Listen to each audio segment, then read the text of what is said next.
بسم اللہ الرحمن الرحیم اعوذ باللہ من الشیطان الرجیم بسم اللہ الرحمن الرحیم وبہ نستعین السلام علیکم ایھا الطلاب الکرام۔ ہماری گفتگو کا موضوع جو ہے وہ اصالۃ الاحتیاط تھا، اور اس کا جو پہلا قسم تھا جو کہ شبہہ موضوعیہ، یہ نیچے بھی اس کی طرف ایک اشارہ آتا ہے۔ اس کے بعد دوسری جو قسم ہے وہ شبہہ حکمیہ تحریمیہ، کہ اگلے سبق میں اس کے بارے میں تھوڑی گفتگو ہوئی تھی کہ یہ جو شبہہ حکمیہ تحریمیہ ہے یہ دوسرا قسم ہے مکلف بہ میں شک کے عنوان سے، یعنی مکلف بہ میں جو شک ہوتا ہے وہ ایک دفعہ شبہہ موضوعیہ کے نام سے ہے جس کی گفتگو مفصل ہو چکی، یا پھر جو ہے وہ مکلف بہ میں جو شک ہوتا ہے وہ شبہہ حکمیہ تحریمیہ کے عنوان سے ہے، جس کا منشا جو ہے وہ فقدان نص ہو سکتا ہے، اجمال نص ہو سکتا ہے، یا تعارض نص۔ تو اس عبارت کی تطبیق ہوئی تھی، ہماری گفتگو یہاں پر پہنچی تھی والحکم فی الاولین مثل الحکم فی الشبہۃ الموضوعیۃ التحریمیہ، یعنی یہ جو دو مورد ہیں جہاں منشأ شک فقدان نص ہو یا اجمال نص ہو، یہ جو دو اولی ہیں، اس کا حکم دونوں کا کہتے ہیں وہی حکم ہے جو شبہ موضوعیہ میں گزر چکا۔ یعنی جس طرح شبہ موضوعیہ میں ہم نے یہ کہا تھا کہ اجتناب کرنا ہے اور علم اجمالی منجز ہے، تو یہاں پر بھی جو ہے شبہ حکمیہ تحریمیہ ہو تو اس صورت میں بھی جو ہے وہ اجتناب کرنا ہے، اور علم اجمالی جو ہے وہ منجز ہے۔ کہتے ہیں کہ جس طرح شبہ موضوعیہ میں التی مر ذکرہ آنفاً، کہ اگلی قسم جو پہلی تھی اس کا ابھی ذکر ہوا، اس کا حکم کیا تھا من الاحتیاط بترک جمیع الاحتیاط، جتنے بھی اطراف علم اجمالی تھے ان سب کو جو ہے وہ ترک کرنا تھا، کیونکہ لتنجیز العلم الاجمالی لتکلیف الواقعی، کیونکہ علم اجمالی ہے کہ ہم جو ہے وہ ایک واقعاً تکلیف ہمارے کندھوں پر ہے، تو اس کا امتثال کا یہی طریقہ ہوتا ہے کہ اس کی جمیع اطراف کو جو ہے وہ ترک کیا جائے۔ تو یہ تو دو صورتوں کا حکم کہ احتیاط کرنی ہے، لیکن جہاں پر تعارض نص ہو، یعنی منشأ شک جو ہے وہ تعارض نص ہوں، دو مختلف روایت ہیں، وَأَمَّا الْحُكْمُ فِي مَوْرِدِ تَعَارُضِ النَّصَّيْنِ، یعنی وہ مورد جہاں دو روایات ہوں یا دو نص ہوں آپس میں معارض، ایک یہ حکم بتا رہی ہو اور دوسرا حکم فَتَخْيِيرُ ظَاهِرًا، تو وہاں بھی تخییر ہے، یعنی دونوں میں سے کسی ایک کو جو ہے وہ اختیار کیا جا سکتا۔ لِأَجْلِ اخبار التخییر کما مر نظیرہ، جس طرح مفصل جو ہے وہ مفصل ذکر ہو چکا شبہہ موضوعیہ میں، اخبار تخییر کی بھی بات جو ہے وہ گزر چکی تھی، تو لہذا ان کا حکم یہاں پر جو ہے وہ مشخص ہے۔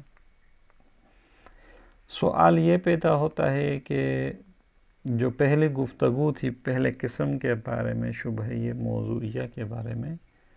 تو وہاں پر حکم ذکر کرنے سے پہلے شبہ محصورہ کیا تھا، پھر شبہ غیر محصورہ کی تقسیم بندی کی تھی، لیکن یہاں جب شبہہ حکمیہ تحریمیہ کی بات ہے تو یہاں اس کی تقسیم کیوں نہیں ہوئی ہے، شبہ محصورہ ہو غیر محصورہ ہو، تو اس کی طرف اشارہ فرماتے ہیں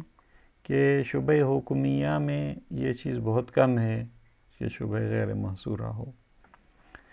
لہٰذا کہتے ہیں نہ ہونے کے برابر ہے۔ وَلَا يُعْلَمْ أَنَّ عَدَمَ تَقْسِيمَ هَذِهِ الشُّبْهَةِ، یعنی یہ جو شبہہ حکمیہ ہے جو دوسری قسم ہے، اس کا تقسیم نہ ہونا محصورہ اور غیر محصورہ کی طرف، یعنی ہم نے یہ نہیں کہا کہ بھئی شبہ حکمیہ محصورہ ہوتا ہے یا غیر محصورہ، کہتے ہیں یہ کیوں نہیں کہا؟ لعدم وجود ثانیۃ فی المقام، کہتے ہیں کیونکہ یہ جو ثانیہ یعنی غیر محصورہ ہے وہ یہ شبہ حکمیہ میں نہیں ہوتا، یعنی ہم یہ نہیں کہہ سکتے کہ حکم جو ہے وہ ہے حرمت مثلا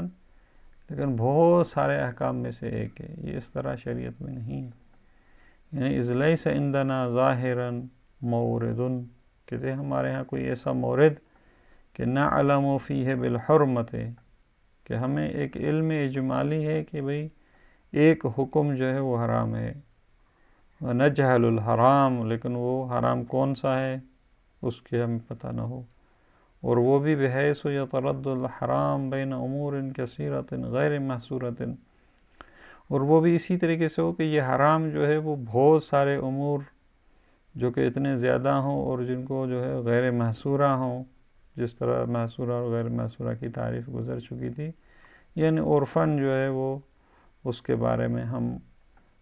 انجام نہ دے سکتے ہوں یا عسر و حرج لازم آئے، تو لہذا اس طرح کا جو ہے ہم کہیں کہ بھئی حرمت کا علم اجمالی ہے لیکن وہ بہت سارے امور غیر محصورہ میں جو متردد ہے، اس طرح کی چیز جو ہے وہ ہمارے پاس نہیں ہے، تو لہذا جب شبہ حکمیہ میں غیر محصورہ کا کوئی تصور نہیں ہے تو پھر اس کو تقسیم کرنا محصورہ اور غیر محصورہ کی طرف کا کوئی فائدہ نہیں ہے۔ اب اشارہ فرماتے ہیں ایک دوسرے مورد کی طرف، کہتے ہیں اچھا شبہ یہ محصورہ اور غیر محصورہ نہیں ہے، لیکن جب ہم نے پہلی قسم کے بارے میں گفتگو کی تھی تو وہاں پر اقل اور اکثر کی بھی بات ہوئی تھی، لیکن یہاں جب آپ نے حکم بیان کیا دوسرے قسم کا تو اس طرح کی بات نہیں ذکر ہوئی کہ مثلا کہا جائے شبہ حکمیہ جو ہوتا ہے تحریمیہ وہ اقل اور اکثر ہو، اس کا کیا حکم ہے، یا مثلا جو ہے اس طرح کے جو دوسری تفاصیل، تو کہتے ہیں کہ کما ان الشک بین الاقل والاکثر لم یذکرہ الاکثر فی ہذہ الشبہۃ التحریمیہ، فرماتے ہیں کہ اقل اور اکثر میں، اب یہ اقل اور اکثر کی نیچے مثال آتی بھی ہے، جس طرح مثلا ایک عام مثال جو دی جاتی ہے کہ مثلا مجھے شک ہے، یہ اقل فرض کرے ہم لے لیتے ہیں بھئی جو ہے نماز جو ہے وہ 10 اس کے اجزاء ہیں یا اس کے 11 اجزاء ہیں، یا مثلا دوسری مثال دی جاتی ہے مثلا میں مقروض ہوں لیکن مجھے پتہ نہیں ہے کہ میں جو ہے وہ مثلا 1000 کا مقروض ہوں یا 2000 کا مقروض ہوں، یا اس طرح کی جو اقل اور اکثر ہوتا ہے اس میں، تو کہتے ہیں اکثر بزرگان نے اس شک کے بین اقل اور اکثر کو اس شبہ تحریمیہ حکمیہ میں ذکر نہیں کیا، یعنی جب انہوں نے بات کی ہے شبہ تحریمیہ کی تو وہ یہ نہیں کہا کہ یہ شبہ اقل اور اکثر بھی ہوتا ہے، کیوں اس کو ذکر نہیں کیا علم اجمالی میں یا مثلا احتیاط میں؟ اس لیے کہ لأن مرجعہ الی الشک فی اصل التکلیف، اس لیے کہ جو اکثر ہوتا ہے اس میں جو شک ہوتا ہے، مثلا ایک اقل ہے اور یہ اکثر ہے، تو یہ اکثر میں جو شک ہوتا ہے اس کا بازگشت جو ہے وہ اصل تکلیف میں، ہماری گفتگو جو ہے وہ احتیاط میں شک کے فی المکلف بہ ہے، اور یہاں جو ہے اکثر میں اگر شک ہوتا ہے تو یہ اصل تکلیف کی طرف جاتا ہے، تو اس لیے انہوں نے ذکر نہیں کیا، کیونکہ جب شک اصل تکلیف میں ہو تو اس کا مجرا جو ہے وہ اس کے جاری ہونے کی جگہ براعت ہے، اور ہماری گفتگو جو ہے وہ براعت میں ابھی نہیں ہے بلکہ اصالۃ الاحتیاط میں، تو اسی لیے کہتے ہیں کہ شبہ تحریمیہ میں اگر شک بین الاقل اور اکثر ہو تو اس کا مطلب یہ کہ یہ شک آپ کا اصل تکلیف کی طرف ہے، یعنی اصلاً میں اس اکثر کے بارے میں میرا وظیفہ کوئی ہے یا نہیں ہے، تو لہذا خود اصل ذمہ داری میں، خود اصل تکلیف میں جو ہے وہ شک ہوتا ہے۔ اب فرماتے ہیں کہ مثال دی جا سکتی ہے مثلا اس کی سواء کان الاقل متیقن الحرمہ، اب کہتے ہیں کہ اس کی دو مثالیں دی جا سکتی ہے کہ عقل جو ہے وہ متیقن الحرمہ ہے، اور وہ شک فی الاکثر ہے، اور شک جو ہے وہ اکثر میں ہے ہمیں، یعنی عقل جو ہے وہ متیقن الحرمہ ہے اور اکثر جو ہے وہ ہمیں اس میں شک ہے۔ مثلا کس طرح؟ کما لو تردد حرمت قراءة العزائم علی الحائض بین آیات السجدۃ منہا و بین صورها۔ فرماتے ہیں کہ جس طرح اگر کوئی خاتون جو ہے وہ حالت حیض میں ہو تو قرآن مجید میں سے وہ سورہ جن کو سورہ عزائم یعنی جن میں سجدہ جو ہے وہ واجب ہے، تو اس سورہ میں ایک آیت ہوتی ہے جس میں سجدہ واجب ہے۔ اب یہ تو یقینی ہے، عقل جو ہے وہ متیقن ہے کہ جس آیت میں سجدے کا ذکر ہے وہ تو حرام ہے اس پر قرأت کرنا، لیکن اکثر جو ہے یعنی پوری سورہ جو ہے جس میں سجدہ ہے آیا وہ بھی نہیں پڑھے گی، تو یہ اکثر میں یہاں شک ہے۔ یعنی یہ عقل جو ہے جو وہ خود آیا ہے اس سورہ میں، اس میں تو یقینی ہے کہ اس آیت کو اس نے نہیں پڑھنا حالت حیض میں، لیکن سوال یہ ہے کہ اس آیت کے علاوہ اس سورہ میں جو دوسری آیات ہیں وہ بھی نہیں پڑھے، تو یہ اکثر ہو گیا، یعنی اس میں ہمیں شک ہو۔ تو لہٰذا عقل جو ہے وہ متیقن ہے اور اس سے جو اکثر ہے اس میں شک ہے۔ ایک یہ یا کہا جائے کہ کان الاکثر و متیقن الحرمہ، یعنی یہاں جو تھا عقل پہلے متیقن الحرمہ تھا، دوسرا اس کا برعکس بھی کہا جا سکتا ہے کہ ایسا مورد بھی ہو سکتا ہے جہاں اکثر متیقن الحرمہ ہے، یعنی اکثر آپ جو ہے حد اکثری جو ہے وہ حرام ہے، لیکن وہ شک فی العقل، لیکن اس اکثر سے کمتر کی جو مقدار ہے اس میں ہمیں حرمت اور حرام ہونے کے بارے میں شک ہے۔ مثلا کما لو علم بحرمت قراءت مقدار من القرآن علی الحائض، ہمیں ایک علم اجمالی ہے کہ جو عورت حالت حیض میں ہوتی ہے ان میں اس کی قرآن کی ایک مقدار کی قراءت جو ہے اس پر حرام ہے۔ اب سوال یہ پیدا ہوتا ہے کہ یہ حرام جو ہے قراءت کرنا وہ کون سی مقدار ہے اس کی، یعنی مقدار کا علم نہیں، وتردد الحرام بین ما زاد علی 70 آیہ، یعنی حرام ہے اس صورت میں جب وہ 70 آیات سے زیادہ ہوں، یعنی 70 آیات سے زیادہ جو ہے وہ اس پر قرأت کرنا حرام ہے۔ تو یہ 70 جو ہے آیہ یعنی جو مقدار اکثر ہے یہ تو متیقن ہے، یہ ہے کہ 70 سے جو ہے وہ زیادہ اس کو جو ہے وہ قرأت حرام ہے، لیکن ایک دفعہ شک ہوتا ہے وہ بینما زاد علی 7 آیات، اب کچھ ممکن ہے ادلہ میں ہو کہ بھئی 7 جو ہے وہ آیات سے زیادہ نہیں پڑھ سکتی، تو یہ جو عقل ہے اب اس میں شک ہے کہ واقعاً 7 آیات ہیں یا جو ہے 7 آیات سے زیادہ، مثلا 20 آیات 30 آیات 40 آیات تک پڑھ سکتی تاکہ کہ 70 آیات تک پہنچے۔ 70 سے زیادہ جو ہے وہ تو کنفرم ہے کہ مثلا نہیں ہو سکتا، لیکن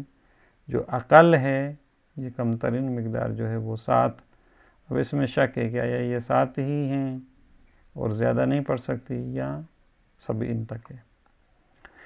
تو اب اس کا دونوں مثالوں کا جو ہے وہ خلاصہ کہتے ہیں فَإِنَّ الْعَقَلَّ حِينَئِذٍ فِي الْأَوَّلِ، پہلی جو مثال دی تھی اس میں جو ہے وہ عقل، والأکثر فی الثانی، اور جو دوسری مثال دی تھی اس میں جو اکثر تھا مثلا 70 آیا،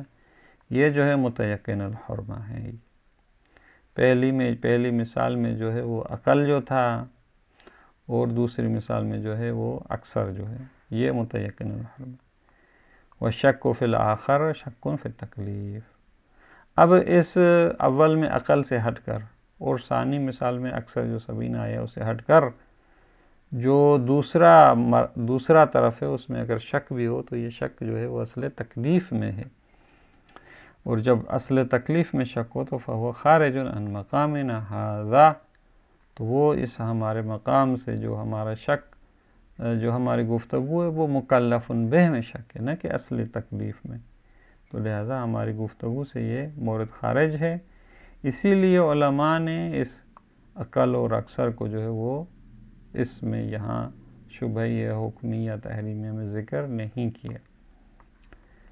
وبعبارۃ اخرى ان العلم الاجمالی منحل بالعلم التفصیلی، کہتے ہیں یہ کس طرح آپ کہتے ہیں کہ شک در جو ہے وہ تکلیف میں ہے، کہتے ہیں اس لیے کہ پہلے جو علم اجمالی تھا یہاں پر جس طرح مثال ہے، تو یہ علم اجمالی جو ہے تبدیل ہو گیا علم تفصیلی میں ایک طرف میں، یعنی جب جو ہے وہ متیقن جو ہے مثلا جس طرح یہاں سبعین جو ہے وہ متیقن ہے،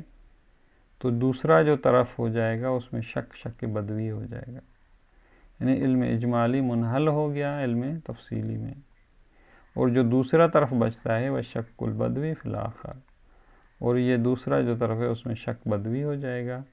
تو لہذا یہ جو ہے وہ شک کے اصل تکلیف میں ہو جائے گا۔ لیکن وہ جو مثال تھی بخلاف شک بین الاقل والاکثر فی الشبہۃ الوجوبیہ، وہ جو شبہ وجوبیہ جو تھا وہاں جو ہم نے تفصیل دی تھی اقل اور اکثر ہوتا ہے، اس لیے کہ وہاں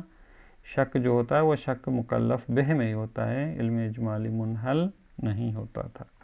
اسی لیے وہاں شبہ وجوبیہ میں جو ہے علماء نے اقل اور اکثر کی بحث کو ذکر کیا ہے، لیکن یہاں شبہ حکمیہ تحریمیہ میں ذکر نہیں کیا۔ اس کے بعد ایک جو ہے وہ تیسرے اور چوتھے اقسام کی طرف آتے ہیں۔ القسم الثالث والرابع الشبہۃ الحکمیہ الوجوبیہ، یعنی تیسرا جو ہے وہ شبہ حکمیہ وجوبیہ ہو، والشبہۃ الموضوعیۃ الوجوبیہ، یا یہ کہیں کہ ہم جو شبہ حکمیہ نہیں ہیں موضوعیہ ہیں اور وہ وجوبیہ۔ اب اس کی جو بارے میں توضیح اگلے یہیں سے شروع ہوگی، لیکن فی الحال جو ہے وہ صرف اس کے نام بتا رہے ہیں کہ کس طرح ہوگا۔ وَكُلٌّ مِّنْهُمَا، اب یہ شبہ جو ہے وہ حکمیہ وجوبیہ ہو یا موضوعیہ ہو وجوبیہ ہو، تو دونوں جو ہیں اما ان یکون التردد فیہ بین متباینین، جو دو طرف ہوتے ہیں علم اجمالی میں وہ دونوں آپس میں متباین ہوتے ہیں، الگ الگ، کوئی ان کا رابطہ نہیں ہوتا آپس میں،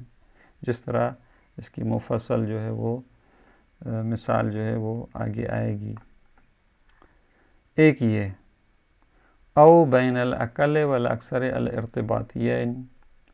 یا جو دو طرف ہوتے ہیں وہ آپس میں جو ہے ان کو کہا جاتا ہے اقل و اکثر ارتباطی، دونوں کا آپس میں ایک ارتباط ہوتا ہے، جس طرح مثلا مثال دی تھی نماز کے بارے میں، بھئی اس کے 10 اجزاء ہیں یا 11 اجزاء ہیں مثلا، تو 10 اور 11 جو نماز میں اجزاء ہے وہ آپس میں ان کا ارتباط بھی ہے۔ اقل اور اکثر ارتباطی ہوتے ہیں، اور ایک دفعہ جو ہوتا ہے وہ اما غیر الارتباطیین، ایک دفعہ اقل اور اکثر جو ہوتے ہیں وہ ارتباطی نہیں ہوتے، جس طرح مثلا میں 100 روپے کا مقروض ہوں یا 150 کا، تو یہ 100 روپے کا اگر آدمی دے جائے تو اس کا جو ہے وہ اتنا قرض اتر جاتا ہے 100 کی بنسبت، باقی جو ہے وہ 50 بچتے ہیں، تو لہٰذا 100 جو ہے وہ ادا ہو گیا، تو یہ نہیں ہے کہ مثلا ہم کہیں کہ اگر 100 روپے اس نے دیا تو گویا کہ کچھ نہیں دیا، لہٰذا ارتباطی وہاں ہوتا ہے جہاں اگر آپ عقل کو انجام بھی دیں تو کوئی فائدہ نہ ہو، جس طرح ہم کہیں نماز جو ہے وہ 11 اجزاء ہیں اس کے، تو 10 اجزاء دینے سے وہ ادا تو نہیں ہوگی، تو لہذا یہ غیر ارتباطی اگر ہوں تو فلا کلام فی جریان البراءۃ فی الطرف المشکوک، تو جو 100 روپے اس نے دے دیا تو اب جو 50 کا اضافی ہے کہتے ہیں وہاں جو ہے وہ طرف مشکوک میں جو ہے وہ براءت جاری ہوگی، تو لہذا یہ غیر ارتباطی کو یہاں نکال دیتے ہیں۔ فہنا اربعۃ انواع، باقی جو ہے وہ 4 بچتے ہیں کہ انشاءاللہ اس کے بارے میں جو ہے وہ مزید جو ہے وہ گفتگو اگلے سبق میں پڑھیں گے۔ والسلام علیکم ورحمۃ اللہ وبرکاتہ۔